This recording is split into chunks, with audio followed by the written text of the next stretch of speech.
Alors on continue avec les recommandations de la Torah parce qu'il faut bien sûr se préparer comme on l'a dit à la veille de Shavuot, Bezrat Hashem, Mosei Shabbat, dans la semaine donc, et il nous reste plus que 4 jours Bezrat Hashem. Alors on continue et il ne faut pas oublier aussi, je le rappelle, que plus on aura étudié de Torah, on aura fait au moins l'effort, d'accord? Eh bien, Hachem, lui, proportionnellement à nos efforts, à notre étude, et même si on ne comprend pas, je répète encore, eh bien, Hachem, lui, nous donnera un très beau cadeau. Le cadeau, eh bien, de nous remplir et d'intégrer tout ce que nous avons étudié, d'accord? Parce qu'il faut savoir que notre neshama, eh bien, elle absorbe tout. Voilà, même si nous-mêmes, nous ne comprenons pas toujours tout et qu'on on peut pas tout absorber et tout se souvenir, alors Hachem, il nous fera ce cadeau. C'est ce que j'espère pour nous tous. Alors, on en arrive maintenant à une partie très importante qui est le shalom, la paix. Et oui, la paix, c'est l'une des fondations du monde qui assure son existence, d'accord? En revanche, la marloquette, c'est-à-dire la discorde, elle cause la destruction du monde. Et on l'a bien vu, on a perdu les deux Beth Amidrash, les deux Beth Amikdash, pardon, les deux temples.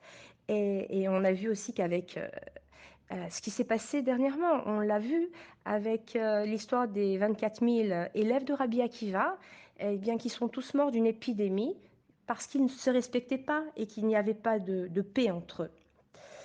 Donc voilà, donc nous devons faire très attention à garder le shalom entre nous tous. Il faut savoir aussi que celui qui cause ou bien encourage une dispute, eh bien, il transgresse un commandement de la Torah où il est dit ne t'assimile pas à Korach et à son groupe, comme on le sait. Korach s'est opposé donc à Moshe Rabbeinu et on sait ce qui s'est passé. Il y a eu pas mal de marloquettes, de discordes, et ben, il a été englouti dans la terre. Voilà, c'est Hachem qui a décidé ainsi. Euh, donc pour Korah, sa famille et tout son groupe d'ailleurs. Voilà, donc on peut ajouter également que nos sages disent que la discorde au foyer, eh bien, elle finit par détruire le foyer. La discorde, de la même façon que la discorde à la synagogue, elle finit par disperser la synagogue et même causer sa ruine. Voilà. La discorde au sein de notre peuple a malheureusement été et toujours la cause de grands malheurs. On l'a vu. Ensuite, par rapport toujours au shalom, il faut savoir que le mot shalom est l'un des noms d'Akadosh Baruch Hu. Et nous pouvons donc en déduire combien la paix est chère à ses yeux. D'autre part, il faut savoir que, de la même façon que Hachem a choisi la paix pour transmettre sa bracha à tout Israël, et que tout foyer où règne la paix est chéri du ciel. Donc la paix, elle est si appréciée par Akadosh Baruch Hu que toutes nos prières, et on le voit dans Birkat Hamazon, et ainsi Birkat Hamazon, Birkat Kohanim, également la bénédiction que les Kohanim prononcent, eh bien, elle s'achève par la mention Shalom, qui veut dire la paix. Donc nous apprenons que nos prières ne sont exaucées que si la paix existe entre nous. Par conséquent, celui qui recherche la paix, eh bien, sera toujours exaucé et entendu d'Hachem. On le voit, d'accord? Dans tous les foyers. Il y a la paix, normalement, il y a une bonne parnassa. Il y a la paix, normalement, il y a un chidour yeladim, qui est plus facile. Et il y a beaucoup d'autres choses encore. Donc,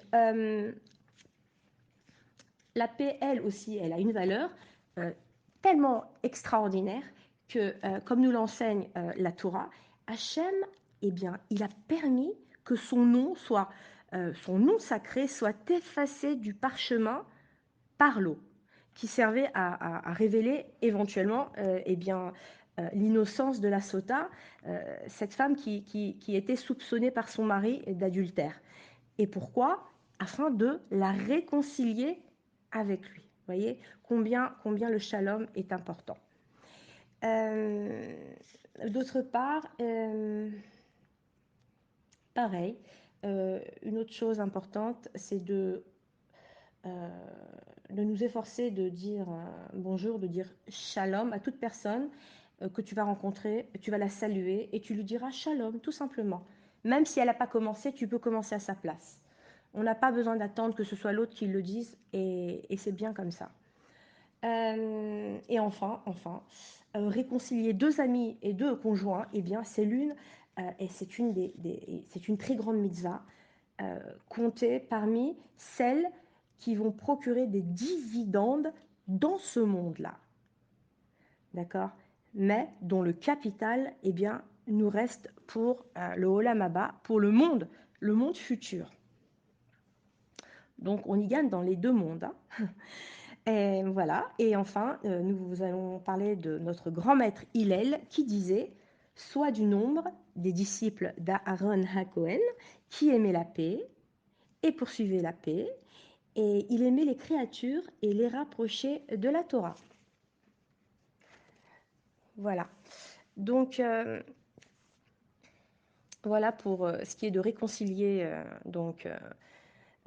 mari et femme et l'homme et son prochain. Alors, on continue dans un autre audio pour la suite.